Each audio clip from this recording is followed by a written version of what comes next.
الحمدللہ درس قرآن کی نشست نمبر 334 ہے۔ اس سے پہلے سورہ الزخرف مکمل ہوئی۔ آج انشاءاللہ تعالی سورہ الدخان سے آغاز ہوگا۔ یہ سورہ مقدسہ الدخان مکہ مکرمہ میں نازل ہوئی ہے۔ اس میں 59 آیات اور 3 رکوع ہیں۔ اس کا آغاز بھی حروف مقطعات سے ہوتا ہے۔ اللہ رب العزت کا ارشاد پاک ہے، اعوذ باللہ من الشیطان الرجیم، بسم اللہ الرحمن الرحیم، حامیم والکتاب المبین۔ حامیم، حق کو واضح کرنے والی کتاب کی قسم۔ تو یہاں سے سورہ حامیم الدخان کا آغاز ہے، اور اس سے پہلے پچھلے درس میں ہم جو گفتگو کر رہے تھے، وقت کی کمی کے باعث ایک آدھ چیز بیچ میں ایسی رہ گئی تھی کہ جس کی وضاحت نہیں ہو پائی تھی۔ یہ سورہ زخرف کی آیت نمبر 81 ہے، جس میں اللہ کا ارشاد ہے کہ قل ان کان للرحمن ولد، آپ فرمائیے کہ بفرض محال اگر کوئی رحمان کا بچہ ہوتا، فانا اول العابدین، تو میں سب سے پہلے اس کا پجاری ہوتا۔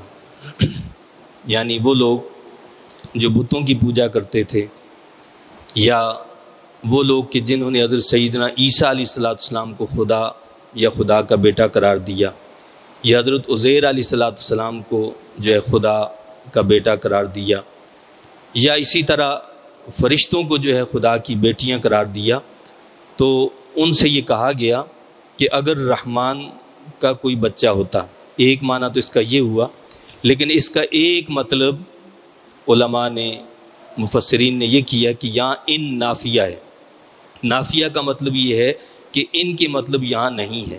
اگر اس کے مطلب نہیں کیے جائیں تو معنی یہ ہوگا، قل ان کان للرحمن ولد، آپ فرمائیے کہ نہیں ہے رحمان کا کوئی بچہ، رحمان کی کوئی اولاد نہیں ہے۔ فانا اول العابدین، عابدین کے معنی یہاں کیے ہیں آنفین، یعنی انکار کرنے والا۔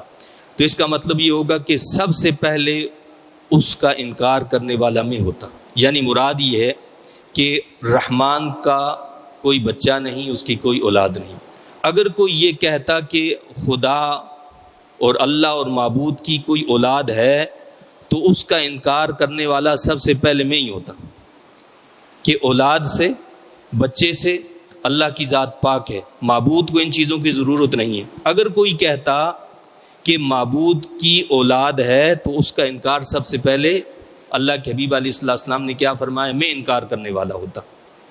اب سورہ دخان کے حوالے سے یعنی جو چیز آ رہی ہے کہ حروف مقطعات سے اس کا آغاز ہے، اور یہ آپ پہلے بھی کئی مرتبہ سن چکے ہیں کہ جو حروف مقطعات ہیں ان سے مراد کیا ہے، یہ اللہ اور اس کی حبیب علیہ السلام بہتر جانتے ہیں۔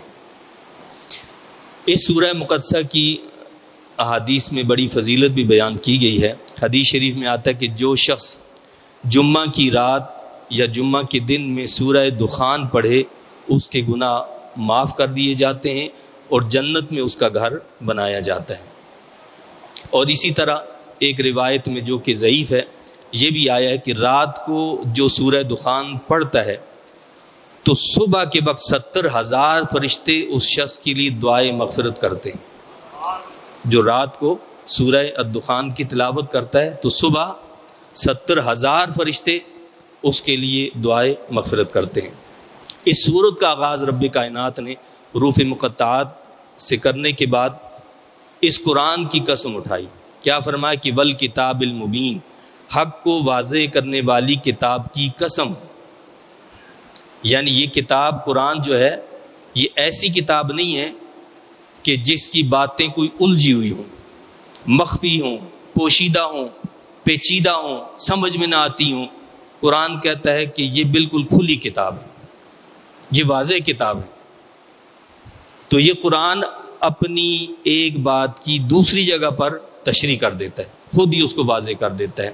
اور پھر خود رسول اللہ صلی اللہ علیہ وسلم کے اقوال و ارشادات اس کی وضاحت ہیں. فرمایا کہ حق کو واضح کرنے والی کتاب کی قسم، اِنَّا أَنزَلْنَاهُ فِي لَيْلَةٍ مُبَارَكَةٍ إِنَّا كُنَّا مُنذِرِينَ. بے شک ہم نے اتارا ہے اسے ایک بابرکت رات میں. فی لیلۃ مبارکہ، اللہ فرماتا ہے کہ اس کتاب کو، یہ کتاب برکت والی ہے، اس کو نازل بھی ہم نے برکت والی رات میں کی ہے. اب یہ برکت والی رات کون سی ہے؟ اس میں مفسرین کرام کی دو رائے ہیں. ایک رائے تو یہ ہے کہ اس سے مراد شب قدر ہے، اور جیسا کہ قرآن میں موجود ہے اِنَّا أَنزَلْنَاهُ فِي لَيْلَةِ الْقَدْرِ، کہ ہم نے قرآن کو لیلۃ القدر میں نازل کیا. اور بعض مفسرین یہ کہتے ہیں کہ یہاں لیلۃ مبارکہ کا مطلب ہے شب برات، لیلۃ البرات جسے ہم کہتے ہیں، یعنی جو شعبان کی 15ویں شب ہوتی ہے، تو بعض نے اس سے وہ مراد لی ہے. یعنی شب قدر جو ہے وہ تو رمضان مبارک میں آتی ہے، لیکن شب برات جو ہے یہ شعبان المعظم میں آتی ہے. تو کہتے ہیں کہ لیلۃ مبارکہ یہ شب برات ہے، اور لیلۃ القدر جو ہے وہ رمضان کے آخری عشرے کی ایک طاق راتوں میں سے کوئی رات ہوتی ہے. بہرحال جو بھی مراد ہو، اگر اس سے شب برات مراد لی جائے تو جو تعلیمات ہیں، جو قرآن اور سنت سے واضح ہوتی ہے بات، اس سے تو یہ پتہ چلتا ہے کہ شب برات وہ رات نہیں ہے کہ جس میں قرآن نازل ہوا، وہ تو شب قدر ہی ہے. ٹھیک ہے، لیکن اس کا یہ مطلب بھی نہیں کہ شب برات کی کوئی اہمیت نہیں ہے. احادیث میں شب برات کی بڑی فضیلت بیان کی گئی ہے. اللہ کے نبی صلی اللہ علیہ وسلم نے بتایا ہے کہ نصف شعبان جو ہوتی ہے اس میں اللہ تعالیٰ آسمان دنیا پر نزول فرماتا ہے اور ہر شخص کو بخش دیتا ہے. شب یعنی نصف شعبان کی جو شب ہوتی ہے، اللہ تعالیٰ آسمان دنیا پر نزول فرماتا ہے اور ہر شخص کو بخش دیتا ہے سوائے اس کے جس کے دل میں کینہ ہو، یا بعض روایات میں آتا ہے جو والدین کا نافرمان ہو، شراب کا عادی ہو، یا وہ شخص مشرک ہو، یا اسی طرح دیگر کچھ لوگوں کا تذکرہ کیا ہے کہ ان لوگوں کے علاوہ اللہ تعالیٰ ہر ایمان والے کی بخشش فرما دیتا ہے. اور اسی طرح ایک دوسری حدیث ہے جسے حضرت سیدنا علی مرتضیٰ رضی اللہ تعالیٰ عنہ نے بیان کیا ہے. آپ فرماتے ہیں کہ اللہ کے نبی صلی اللہ علیہ وسلم نے ارشاد فرمایا کہ نصف شعبان کی رات کو قیام کیا کرو، یعنی رات کو عبادت کیا کرو، اور اس کے دن میں روزہ رکھا کرو، کیونکہ اللہ تعالیٰ اس رات میں سورج غروب ہوتے وقت نازل ہوتا ہے اور فرماتا ہے کہ ہے کوئی بخشش کا طلبگار کہ میں اس کو بخش دوں. یعنی مغرب کے وقت سے جب سورج غروب ہوتا ہے اسی وقت سے رب کائنات آسمان دنیا پر نازل ہوتا ہے اپنی شان کے مطابق، اور وہ کیا فرماتا ہے؟ ندا آتی ہے کہ ہے کوئی بخشش کا طالب کہ میں اس کو بخش دوں، ہے کوئی رزق کا طلبگار کہ میں اس کو عطا کر دوں، ہے کوئی مصیبت زدہ کہ میں اس کو عافیت عطا کروں. اس طرح یہ ندائیں رات بھر آتی رہتی ہیں یہاں تک کہ طلوع فجر ہو جائے. تو طلوع فجر تک یہ سلسلہ اسی طرح قائم رہتا ہے. اور اسی طرح حدیث پاک میں ہے کہ لیلۃ البرات میں، شب برات میں اللہ تعالیٰ قبیلہ بنو کلب کی بکریوں کے بالوں سے زیادہ لوگوں کی بخشش فرما دیتے ہیں. یعنی قبیلہ بنو کلب جو ہے اس کے پاس بکریوں کا سب سے بڑا ریوڑ تھا، تو فرمایا کہ ان کے بالوں سے زیادہ لوگوں کی اللہ تعالیٰ کیا کرتا ہے؟ اس شب میں بخشش فرماتا ہے. تو بہرحال یہاں جو بات ہو رہی ہے وہ یہ ہے کہ جس رات میں قرآن نازل ہوا وہ کیا ہے؟ شب قدر ہے. اللہ فرماتا ہے کہ بے شک ہم نے اتارا اسے ایک بابرکت رات میں. ہماری یہ شان ہے کہ ہم بر وقت خبردار کر دیا کرتے ہیں. جس رات میں اس قرآن کو نازل کیا وہ برکت والی ہے. تو جو صاحب قرآن ہے، جس کو یہ کتاب دی گئی ہے، وہ کتنا برکت والا ہو. اور پھر جس شب میں صاحب قرآن اس دنیا میں آئے وہ کتنی برکت والی ہوگی. وہ ساری راتیں کیا ہیں؟ برکت والی ہیں. اس سے یہ بھی معلوم ہوا کہ بعض ایام، بعض راتیں جن میں اللہ کی طرف سے خاص رحمت ہوتی ہے، اس میں اعمال کا زیادہ اجر ملتا ہے کہ جب بھی شب قدر آئے گی، جب بھی لیلۃ البرات آئے گی، تو اس کے لیے جو احادیث میں فضائل ہیں وہ اس وقت حاصل ہوں گے۔ تو اللہ فرماتا ہے کہ ہماری شان یہ ہے کہ ہم بر وقت خبردار کر دیا کرتے۔ یہ کتاب ہم نے کس لیے بھیجی ہے؟ خبردار کرنے کے لیے، وقت سے پہلے خبردار کرنے کے لیے۔ اب آپ مجھے بتائیے کہ خبردار کون ہوگا؟ جو کتاب کو صرف چومتا رہے، یا بغیر سمجھے اس کی تلاوت کرتا رہے، یا اس کو تعویذ بنا کر گلے میں لٹکا دے، یا اس سے صرف محبت کا دعویٰ کرتا رہے، اس کے لیے تو کوئی تنبیہ نہیں ہے۔ اس کو تو پتہ ہی نہیں ہے کہ یہاں تنبیہ کیا ہے، اللہ نے کیا حکم فرمایا ہے، کیا ارشاد فرمایا ہے، کس چیز سے روکا ہے، کیا چیز کرنے کا حکم دیا، اسے کوئی خبر ہی نہیں۔ تو اللہ فرماتا ہے کہ اس کتاب کو ہم نے بھیجا ہے، ہم نے نبیوں کو بھیجا، ان سب کو ہم کس لیے بھیجتے ہیں؟ خبردار کرنے کے لیے۔ یعنی اس سے یہ بات واضح ہوتی ہے کہ قرآن صرف اس لیے نہیں آیا کہ اس کو ہم چوم چاٹ لیں، بلکہ یہ اس لیے آیا کہ اس کو پڑھیں، اس کو سمجھیں، اور سمجھ کر اس کی تعلیمات پر عمل کریں تو کامیابی انشاءاللہ ضرور ملے گی۔ لیکن ہم قرآن کو پڑھیں نا، اور ہم یہ سمجھیں جی قرآن تو صرف اس لیے مردوں کے لیے، نعوذ باللہ ہے، کوئی مر جائے گا تو جی قرآن لے آؤ جی۔ کیا قرآن مردوں کے لیے اللہ نے بھیجا ہے؟ یہ تو زندوں کے لیے رب کائنات نے بھیجا ہے، مردوں کے لیے نہیں بھیجا۔ بے شک اس میں کوئی شک نہیں ہے کہ مردوں کو بھی اس کا ثواب ملے گا، اس سے ان کو بھی فائدہ ہوگا، لیکن اصل میں اللہ تعالیٰ نے اس قرآن کو زندہ لوگوں کے لیے بھیجا ہے، مردہ لوگوں کے لیے نہیں بھیجا، جو اس کو پڑھ کر اس کی ہدایات پر عمل کر کے اپنی زندگی کو سنوار سکیں اور منزل مقصود تک پہنچ سکیں۔ یہ ان کے لیے اللہ نے اس کتاب کو نازل فرمایا۔ اب یہ رات کیسی ہے؟ فیہا یفرق کل امر حکیم، اسی رات میں فیصلہ کیا جاتا ہر اہم کام کا، ہر اہم کام کا اس رات میں فیصلہ کیا جاتا ہے اللہ کی طرف سے۔ امرم من عندنا، ہر حکم ہماری جناب سے صادر ہوتا ہے، حکم ہم دیتے ہیں۔ انا کنا مرسلین، ہم ہی کتاب و رسول بھیجنے والے ہیں۔ اب کیا ہوتا ہے کہ اس رات میں فیصلے کیے جاتے ہیں اہم کاموں کے، وہ ہر محکمے کے فرشتوں کے حوالے کر دیے جاتے ہیں، جس محکمے کا جو فرشتہ ہے اس کے حوالے وہ کام کر دیا جاتا ہے سال بھر کا، کہ اس سال میں کیا ہونا ہے، وہ پہلے سے لوح محفوظ سے وہ ساری چیزیں اس کے صحیفے میں لکھ دی جاتی ہیں کہ اس سال میں یہ کام ہونے ہیں۔ یعنی اس کا مطلب یہ ہے کہ وہ فرشتہ ایک سال پہلے علوم غیبیہ کو جاننے والا بن جاتا ہے، اس کو پتہ ہے کہ جی جو موت کا فرشتہ ہے کس سال کس نے مرنا ہے، کس وقت اس کی موت آنی ہے، کس جگہ پر موت آنی ہے، یہ ساری چیزیں اس کو پتہ چل جاتی۔ تو جس محکمے کا جو فرشتہ ہوگا اس کے حوالے اس سارے سال کے کام حوالے کر دیے جائیں گے۔ یعنی یہ بجٹ کا والی رات ہوتی ہے جس میں سارے سال کا بجٹ جو ہوتا ہے وہ پیش کر دیا جاتا ہے۔ رحمتم من ربک، سراپا رحمت آپ کے رب کی طرف سے۔ انہ هو السمیع العلیم، بے شک وہی سب کچھ سننے والا جاننے والا ہے۔ رب السماوات والارض وما بینہما، وہ جو رب ہے آسمانوں اور زمین کا اور جو کچھ ان کے درمیان ہے۔ ان کنتم موقنین، اگر تم ایماندار ہو، یہ سارے فیصلے اس رب کائنات کی طرف سے کیے جاتے ہیں۔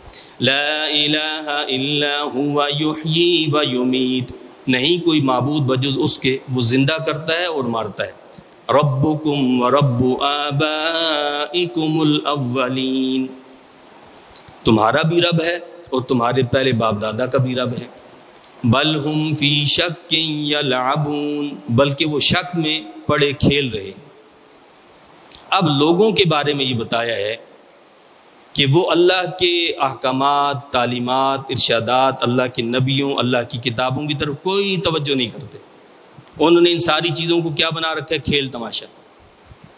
یہ ساری چیزیں کھیل تماشا بنا رکھی ہیں، اور انہوں نے اپنی زندگی کا مقصود یہ سمجھ لیا کہ بس دنیا آ جائے، مال دولت پیسہ، وہ اسی میں لگے پڑے۔ وہ مال کمانے میں، پیسہ کمانے میں، دولت اکٹھی کرنے میں، عیاشیاں کرنے میں مصروف ہے۔ اور ان کو اگر اللہ کی کتاب، اللہ کے ارشادات، اللہ کے نبیوں کے اقوالات بتائے جائیں، اقوال بتائے جائیں تو وہ کیا ہے، اس کی طرف کوئی توجہ نہیں کرتے، بلکہ کیا ہوتے ہیں، کھیل میں پڑے رہتے ہیں، شک میں مبتلا رہتے ہیں۔ ظاہر ہے کہ جو کسی چیز پر توجہ نہیں دے گا وہ ہمیشہ شک میں مبتلا رہے گا، جو توجہ دے گا تو اس کا شک ایک نہ ایک دن دور ہو جائے گا۔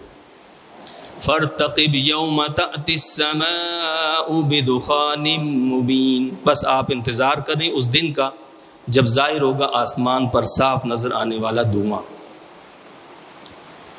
اب بدخان مبین، دخان اس سورت کا نام بھی الدخان، دخان کی معنی ہوتی ہے دھواں۔ یہاں اللہ نے فرمایا کہ آپ انتظار کریں اس دن کا جب ظاہر ہوگا آسمان پر صاف نظر آنے والا دھواں۔ اب اس دھواں سے، اس دخان سے کیا مراد ہے، اس میں بھی صحابہ کرام کا اختلاف ہے، اور حضرت ابن مسعود رضی اللہ تعالیٰ عنہ تو یقین کے ساتھ یہ دعویٰ کرتے ہیں، حضرت عبداللہ ابن مسعود رضی اللہ تعالیٰ عنہ، کہ یہ آیت جو ہے اس بارے میں ہے کہ جب لوگوں نے اللہ کے نبی صلی اللہ علیہ وسلم کی بات کو نہ مانا، آپ سے منہ پھیر لیا، اعراض کیا، تب آپ نے اللہ سے دعا کی کہ یا اللہ ان لوگوں پر اسی طرح قحط سالی نازل فرما جس طرح یوسف علیہ السلام کے زمانے پر ان لوگوں پر 7 سال تک قحط سالی رہی، اس طرح ان پر بھی قحط سالی نازل فرما دی۔ اللہ نے اہل مکہ پر قحط نازل کر دیا، جس کے نتیجے میں ان کو مردار، چمڑے، ہڈیاں سب کچھ کھانی پڑی، اور صورتحال یہ تھی بھوک کے مارے جب وہ اوپر دیکھتے تھے سب طرف دھواں دھواں نظر آتا تھا بھوک کی وجہ سے۔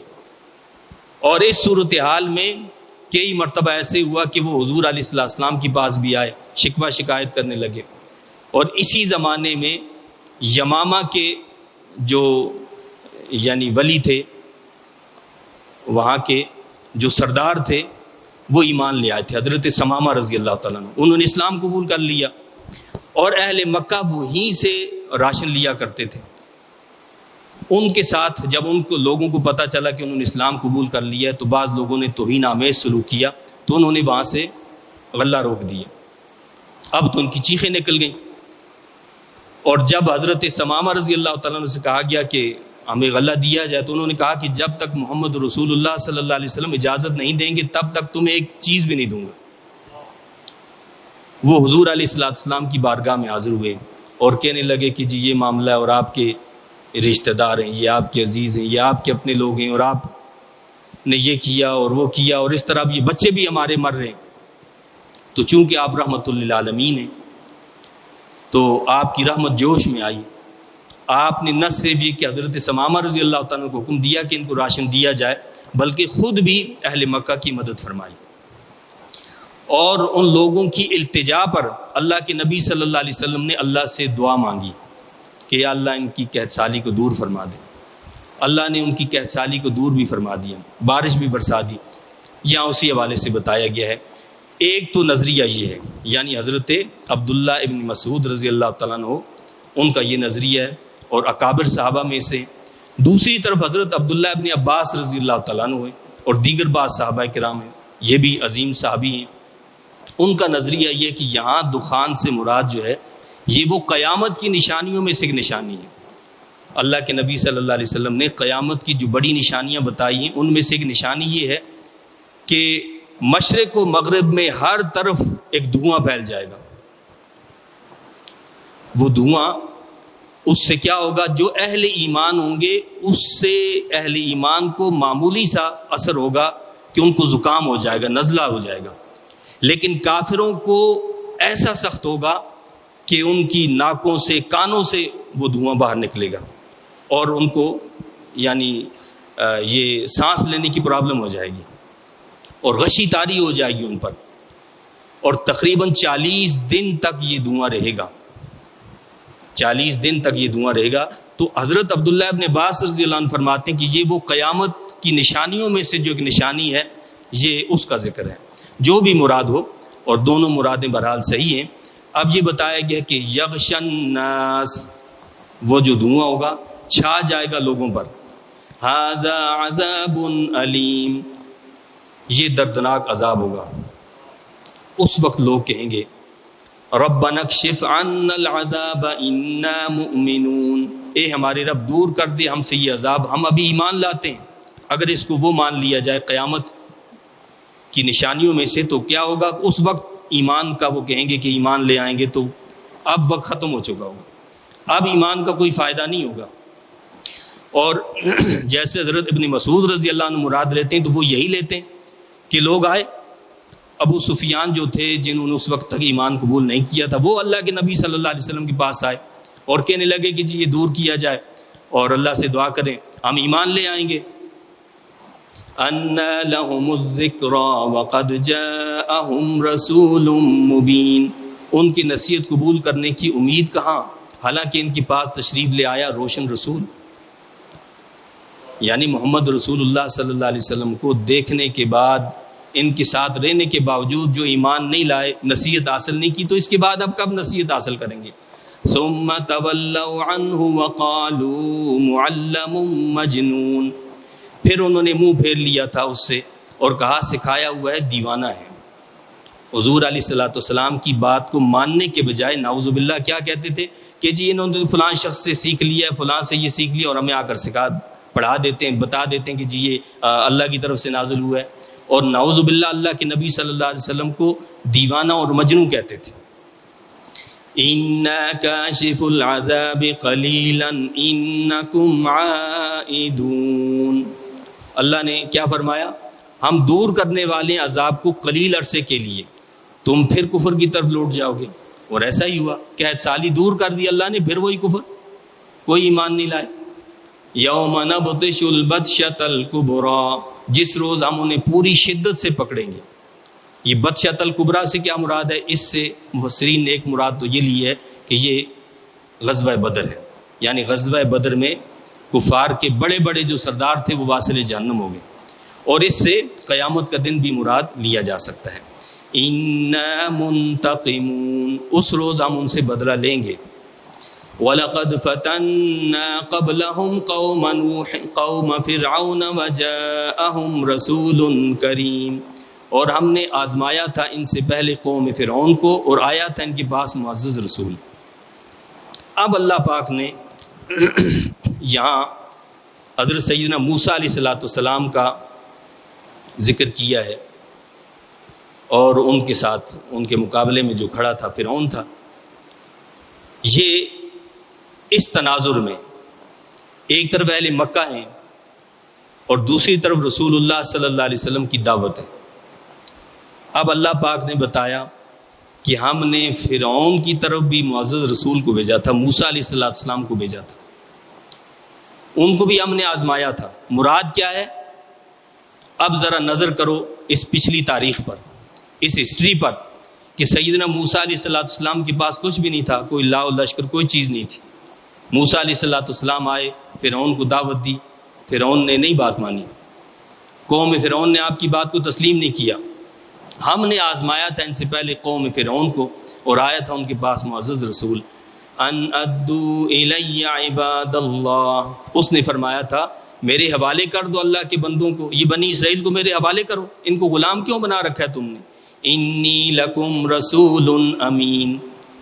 دوسرا آپ کا جو مطالبہ تھا وہ یہ تھا کہ میں تمہارے لیے معتبر رسول ہوں، یعنی ایک تو یہ بنی اسرائیل کو جو غلام بنا رکھا ہے ان کو میرے حوالے کرو، میں لے کر جاؤں، اور دوسرا یہ کہ میں اللہ کا رسول ہوں۔ یہ دو چیزیں آپ کی تھیں۔ وَأَلَّا تَعْلُوا عَلَى اللَّهِ، اور نہ سرکشی کرو اللہ کے مقابلے میں۔ انی آتیکم بسلطان مبین، لے آیا ہوں تمہارے پاس اپنی رسالت کی روشن دلیل۔ یہ آپ نے دلیل پیش کی کہ میں اس پر تمہارے پاس اللہ کی طرف سے روشن دلیلیں لے آیا ہوں۔ ید بیضا، عصا اور دیگر معجزات جو آپ کو اللہ نے عطا فرمائے تھے، آپ اپنا عصا رکھتے تھے وہ اجدا بن جاتا تھا، ہاتھ جو ہے نکالتے تھے وہ روشن ہو جاتا تھا۔ تو فرمایا کہ میں تمہارے پاس رسالت کی روشن دلائل لایا ہوں۔ وَإِنِّي عُذْتُ بِرَبِّي وَرَبِّكُمْ أَن تَرْجُمُونَ، اور میں نے پناہ لے لی ہے اپنے رب کی اور تمہارے رب کی کہ تم مجھ پر پتھراؤ کر سکو۔ آپ نے بھی بتا دیا کہ میں نے اپنے رب کی پناہ لے لی ہے، تم میرا کچھ نہیں بگاڑ سکتے، جو کچھ تم نے کرنا ہے کر لو، میں اللہ کی پناہ میں آ چکا ہوں۔ جو اللہ پر بھروسہ کرتا ہے، جو اللہ کی ذات پر اعتماد کرتا ہے، اللہ اس کی اسی طرح حفاظت فرماتا ہے جس طرح رب کائنات نے موسیٰ علیہ السلام کی حفاظت فرمائی۔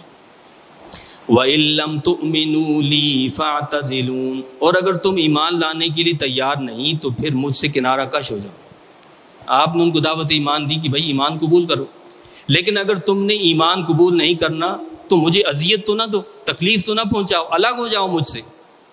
فَدَعَا رَبَّهُ أَنَّ هَٰؤُلَاءِ قَوْمٌ مُجْرِمُونَ، نتیجہ کیا ہوا کہ قوم نہیں مانی۔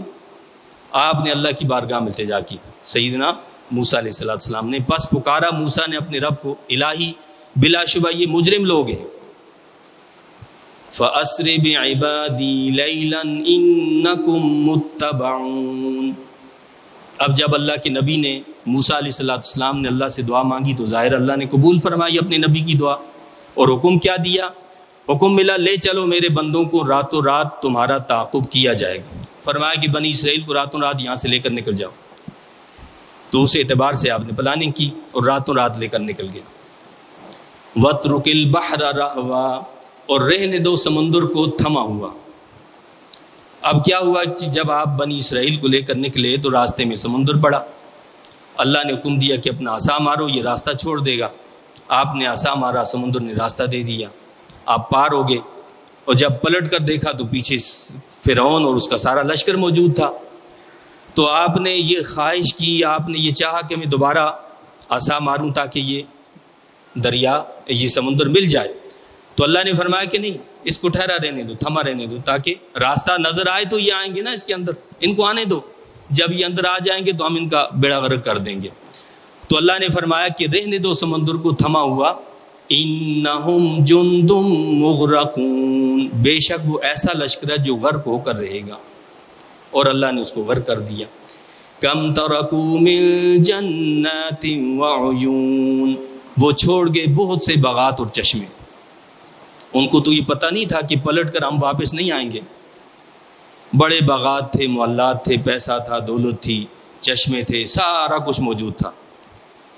کیا فرمایا اللہ نے؟ چھوڑ گئے بہت سے باغات اور چشمے، وَزُرُوعٍ وَمَقَامٍ كَرِيمٍ، سرسبز کھیتیاں اور شاندار مقامات، وَنَعْمَةٍ كَانُوا فِيهَا فَاكِهِينَ، اور بہت سارا ساز و سامان جس میں وہ عیش کیا کرتے تھے۔ اللہ پاک نے یہاں پر یہ بتایا ہے کہ دیکھو فرعون نے حضرت موسیٰ علیہ السلام کی بات نہ مانی، نتیجتاً ہم نے اس کو غرق کر دیا، ان کے باغات، ان کے چشمے، ان کے شاندار مقامات، ان کا سامان عیش و عشرت سب کچھ رہ گیا۔ اگر تم نے بھی میرے نبی کی بات کو نہ مانا تمہارے ساتھ بھی ایسا ہی کیا جائے گا، تمہارا انجام بھی ایسا ہی ہوگا جیسا فرعون اور قوم فرعون کا ہوا، تم بھی اس انجام سے بچ نہیں سکتے۔ وَأَوْرَثْنَاهَا قَوْمًا آخَرِينَ، اور ہم نے وارث بنا دیا ان تمام چیزوں کا دوسرے لوگوں کو۔ اب کیا بتایا کہ وہ باغات، وہ محلات، وہ اقتدار، وہ سامان عیش و عشرت، وہ مال دولت سونا چاندی جو تھا اس کے مالک وہ نہیں رہے، دوسروں کو اللہ نے اس کا مالک بنا دیا۔ اب دوسرے کون مالک بنے؟ بعض کہتے ہیں کہ بنی اسرائیل کو ہی اللہ نے مالک بنا دیا، اور بعض کہتے ہیں کہ نہیں، اللہ نے کسی دوسری قوم کو ان کا مالک بنا دیا۔ جو بھی مراد ہو، مقصد بتانے کا یہ ہے کہ سارا کچھ دھرا رہ گیا اور ان ساری چیزوں کا مالک کوئی اور بن گیا۔ اللہ تعالیٰ نے ہمیں یہ عبرت کے طور پر یہ واقعہ سنایا ہے کہ دنیا میں انسان پر موت جو ہے وہ اس کے کان میں آ کر بتایا نہیں جاتا کہ آج تم نے مر جانا ہے، وہ تو اچانک آتی ہے پھر، اور سب کچھ دھرا کا دھرا رہ جاتا ہے۔ کامیاب وہ ہوتا ہے کہ جو زندگی کی ہر سانس اپنے رب کے حکم کے مطابق گزارنے کی کوشش کرتا ہے، ہر قدم اپنے رب کی تعلیمات کے مطابق اٹھانے کی کوشش کرتا ہے، اللہ اس کو کامیاب کرتا ہے۔ لیکن جو اللہ اور اس کے رسول صلی اللہ علیہ وسلم کی تعلیمات سے انحراف کرتا ہے، منہ موڑتا ہے، وہ تباہ ہو جاتا ہے، دنیا میں بھی وہ ذلیل و رسوا ہو جاتا ہے، اور آخرت کی رسوائی تو اس کا مقدر وہی کرتی ہے۔ اب انجام کار کیا ہوا؟ فما بکت علیہم السماء والارض وما كانوا منظرین، پس نہ رویا ان کی بربادی پر آسمان اور نہ زمین۔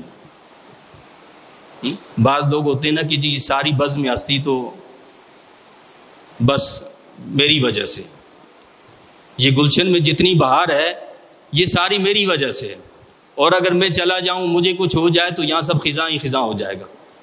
یہ خود فریبی ہے، ایسا نہیں ہے۔ اللہ نے فرمایا کہ دیکھو فرعون اور قوم فرعون کو ہم نے غرق کر دیا، نہ آسمان کا کوئی فرشتہ رویا، نہ زمین کا کوئی انسان اس پر رویا، بلکہ مفسرین کہتے ہیں لوگوں نے خوشیاں منائی کہ دفع ہوا، یہ اس سے جان چھوٹی۔ تو فرمایا کہ نہ رویا ان کی بربادی پر آسمان اور نہ زمین، اور نہ انہیں مزید مہلت دی گئی۔ لیکن مومن جب مرتا ہے تو اس پر آسمان بھی روتا ہے، زمین بھی روتی ہے۔ حدیث شریف میں کیا ہے کہ جب مومن کا انتقال ہوتا ہے آسمان بھی روتا ہے، زمین بھی روتی ہے۔ اللہ کے نبی صلی اللہ علیہ وسلم کا ارشاد ہے کہ آسمان پر ہر مومن کے لیے 2 دروازے ہیں۔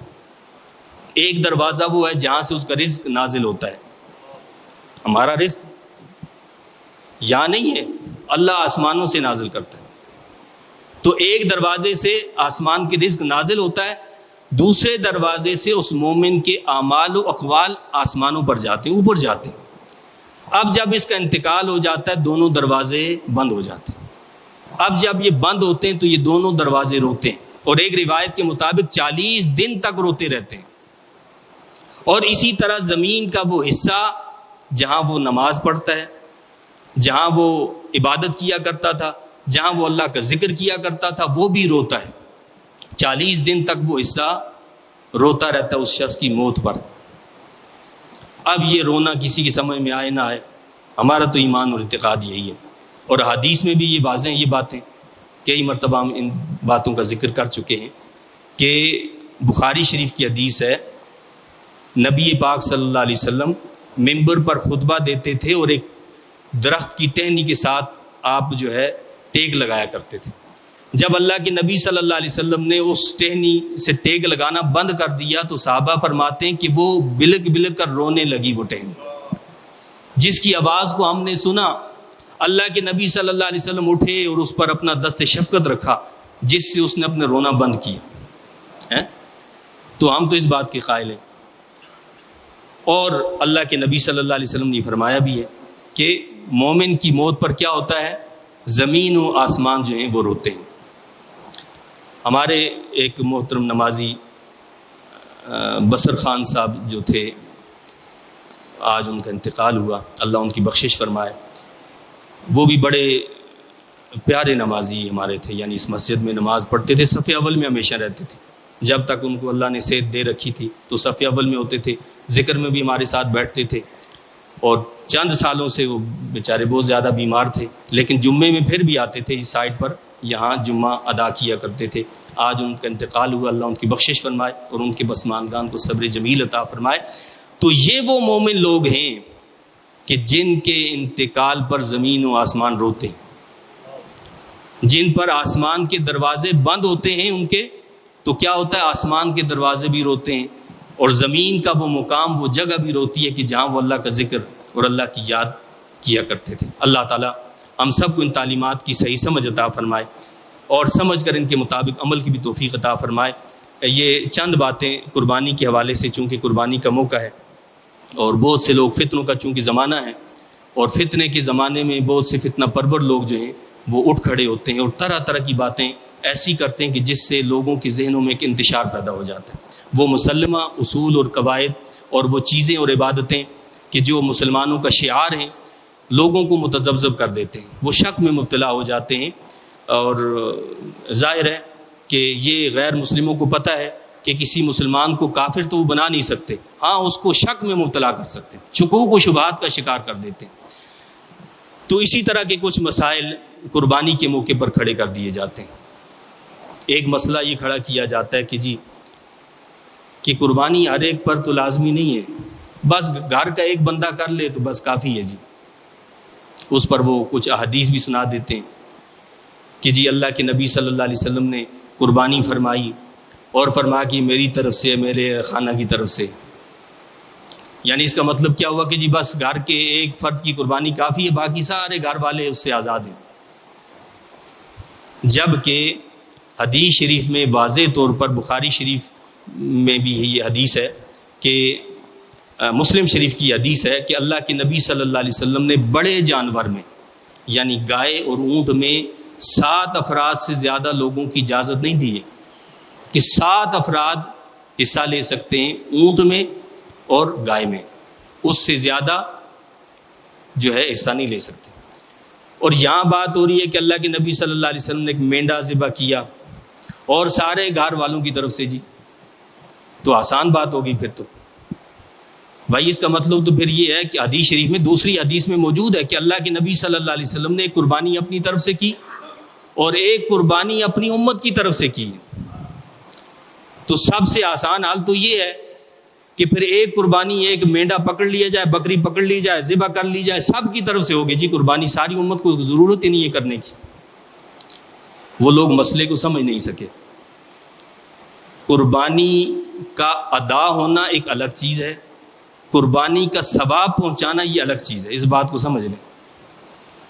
ایک ہے میرے اوپر اگر قربانی واجب ہے تو واجب اس وقت تک ادا نہیں ہو سکتا جب تک کہ میں اسے ادا نہ کروں، واجب اسی وقت اترے گا جب میں اس کو ادا کروں گا۔